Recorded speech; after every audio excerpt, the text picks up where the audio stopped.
অধিকারী নাজিরাবাদ পৌঁছবেন আর কিছুক্ষণের মধ্যেই। বিধায়কদের নিয়ে যাচ্ছেন নাজিরাবাদে ঘটনাস্থল পরিদর্শন করার পরিকল্পনা। কথা বলবো প্রতিনিধি সুস্মিতার সঙ্গে। সুস্মিতা, কতদূর নাজিরাবাদ পৌঁছতে আর কতক্ষণ?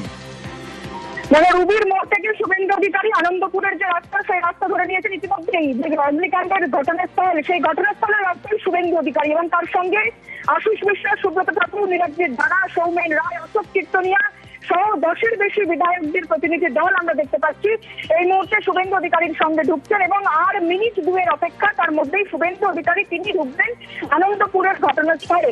এবং সেখানে গতকাল যেমন তিনি বলেছিলেন তিনি অগ্নিকাণ্ড ঘটনাস্থল ঘুরে দেখবেন এবং তিনি কেন অগ্নিকাণ্ড ঘটার এতদিন বাদে যাচ্ছেন তার যুক্তি দিয়েছেন। তিনি গতকালই বলেছেন যে যেহেতু এই মুহূর্তে উদ্ধার কার্য চলছে এবং যারা এই দুর্ঘটনায় আহত এবং নিহত তাদের উদ্ধার কার্যে সম্পন্ন হওয়া এই উদ্ধার কার্য সবচেয়ে আগে গুরুত্বপূর্ণ, সে কারণে কিছুটা সম্পন্ন হচ্ছেন। এবং ইতিমধ্যে আমরা জানি সেই ঘটনাস্থলে 163 ধারা জারি রয়েছে গতকাল রাত থেকেই এবং সেখানে পোস্টারও লাগানো হয়েছে পুলিশের তরফ থেকে। সুতরাং 163 ধারা জারির পর সেখানে 4 জনের বেশি প্রবেশ করা কতখানি যুক্তিযুক্ত, কতখানি আইন সাপেক্ষ হবে সেই বিষয়টি শুভেন্দু অধিকারী ঘটনাস্থলে যাওয়ার পরে পরিষ্কার হবে। এবং এই মুহূর্তে শুভেন্দু অধিকারী তিনি ঘটনাস্থলে রাখেন। ওকে সুস্মিতা, আসবো তোমার কাছে পরবর্তী সময়ে। রৌনকের কাছে যাব। রৌনক, ঘটনাস্থলে রয়েছে অর্থাৎ নাজিরাবাদে রয়েছে, সেখানে হয়তো পরিবারের মৃতদের পরিবারের সঙ্গেও দেখা করতে পারেন শুভেন্দু অধিকারী, কথাবার্তা বলতে পারেন। পরিবারের লোকজন ওখানে আছেন কারণ ডিএনএ ম্যাপিংও চলছে।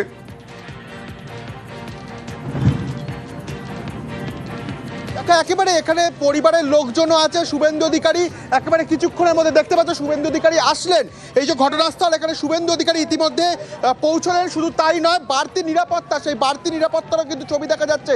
অন্যদিকে ভারতীয় ন্যায় সংহিতার 163 নম্বর ধারা ইতিমধ্যে এখানে জারি রয়েছে।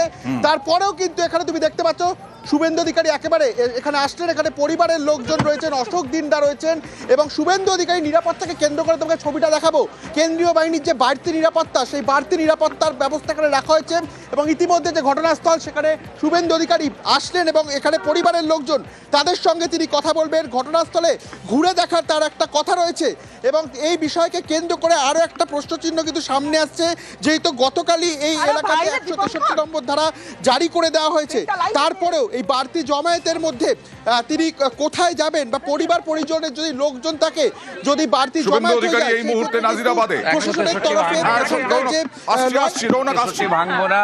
ওরা যেখানে we all are law abide people, আমরা এমএলএস, ওদের মতো তো তৃণমূলের মতো সংবিধান, কোর্ট, আইন মানি না এমন তা নয়। আমরা আইন মানালো। আমরা চেষ্টা করব ওই 100 মিটার দূর থেকে দেখার।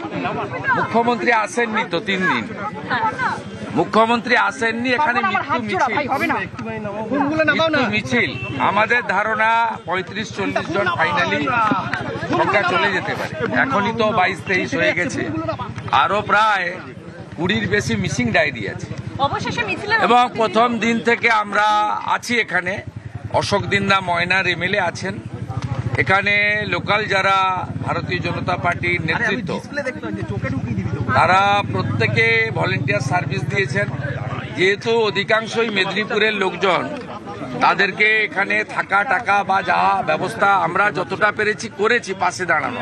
আমরা ক্রেডিট নিতে চাই না, কিন্তু দুর্ভাগ্য এটাই, এরা মমতা ব্যানার্জির ভোট ব্যাংক নয় বলে বা বিশেষ সম্প্রদায় নয় বলে মুখ্যমন্ত্রী তার রাজধর্ম পালন করেননি। মুখ্যমন্ত্রীর বাড়ি এখান থেকে 10 কিলোমিটারের মধ্যে, ওনার আসা উচিত ছিল। উনি রাজ্যের প্রশাসনিক কর্তৃক, অ্যাডমিনিস্ট্রেটিভ চিফ।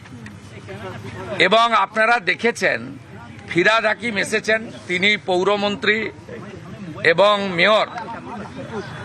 অরূপ বিশ্বাস এসেছেন, সুজিত বোস 32 ঘন্টা পরে এসেছেন, তৃণমূলের অন্যান্য কাউন্সিলররা এসেছেন, কাউকে বাধা দেয়নি।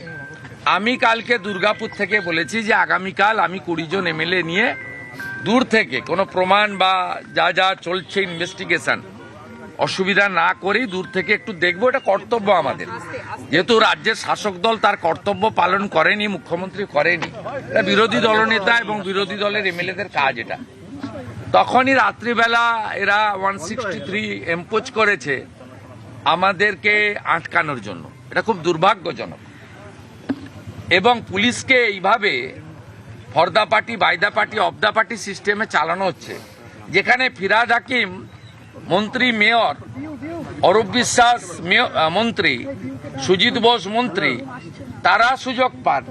মন্ত্রী পদমর্যাদার বিরোধী দলনেতা এই সুযোগ পায় না, তাকে আটকানোর জন্য 163 হয়। তার সাথে সাথে আজকে মিছিলটাও বাতিল করেছিল।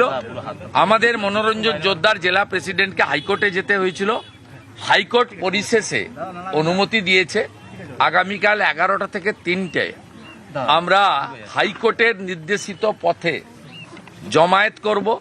12টার সময় প্রসেশন শুরু হবে, শান্তিপূর্ণ প্রসেশন হবে।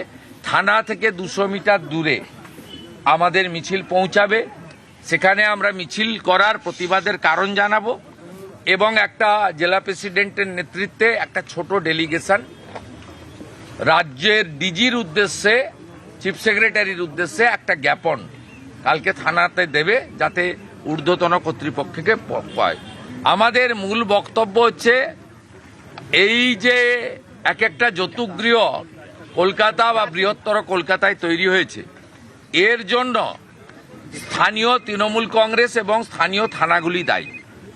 এখানে যে গোডাউনটা ভাড়া দেওয়া হয়েছে 1.5 লক্ষ টাকা ভাড়া পান এবং তার মধ্যে 60,000 টাকা স্থানীয় বিধায়কের প্রতিনিধির হাতে এখানকার মালিক দিয়ে দেন প্রতি মাসে। এই যৌতুকগৃহ না আছে লাইসেন্স, না আছে অগ্নি নির্বাপক ব্যবস্থা, না আছে কিছু। এই এত বড় মৃত্যুর মিছিল, এর পরেও মুখ্যমন্ত্রী সরকার রিল্যাক্টেন্ট কেন ফায়ার ব্রিগেড মিনিস্টার তার দায়িত্ব স্বীকার করে রেজিগনেশন দেবেন না? কেন মুখ্যমন্ত্রী এখানে আসবেন না? কেন 50 লক্ষ টাকা কেন 50 লক্ষ টাকা ক্ষতিপূরণ দেবে না? কেন যাকে তাকে আপনি চাকরি দেন, এদের চাকরি ঘোষণা করবেন না কেন? আমরা এই জন্যই প্রতিবাদ করি।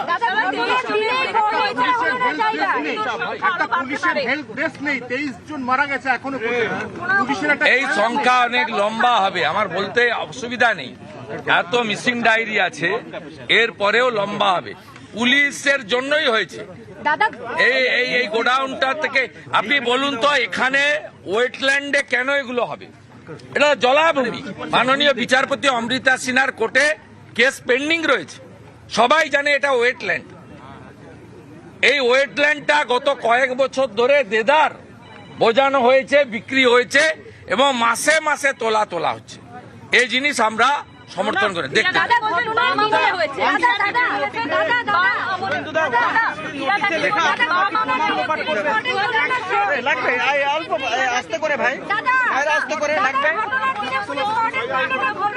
শুভেন্দু অধিকারী এই মুহূর্তে নাজিরাবাদে তিনি দূর থেকেই ঘটনাস্থল পরিদর্শন করবেন বলে জানালেন, আইন ভাঙবেন না বলেই জানালেন। তৃণমূলের আশীর্বাদ। হেডলাইন্স।